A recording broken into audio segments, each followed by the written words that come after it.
Ladies and gentlemen, if you're interested in a quick catch-up of the Friday's episode of Umkoka the Case, then stay tuned to this video.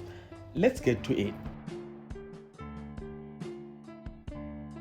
Khulekani gets buried and Nomkhosi's eyesight returns, but she's the only person who's celebrating it. It was a very sad day for the Mthembos as Khulekani's funeral finally arrived. On the Thursday episode, de facto was Spamandla that he was not allowed to attend the funeral, so Spamandla was not present on his brother's funeral.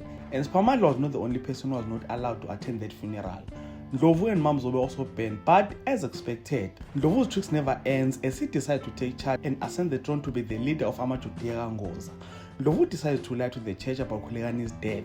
He told church members that Omthembu was lying about Khulekani's death and tried to get Mamzobe to be part of his tricks, but Mamzobe refused to be part of Ndlovu's plot.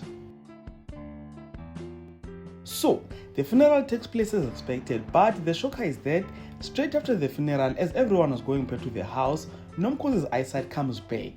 Mabusi, Manzimane and other family members were on their way to the house, and when they got inside, Nomkhosi saw herself on the mirror. She was so excited about it, but it looked like she was the only person who was excited because Manzimane and Omthembu didn't look so happy about that, and that is how the episode ends. So, we now wait to see whether Mthembu has forgiven Nomkhosi or opening her eyes was part of a certain plan. We don't know, so tune in on this channel if you would like to stay updated. And with all of that being said, this is the end of this video. Please like this video if you enjoyed content, subscribe to the channel if you're subscribed, and share this video on your Facebook, your Twitter, Instagram, even on your TikTok. And all of that being said, this is the end. So thank you so much for watching this video. Let's engage again on the next one.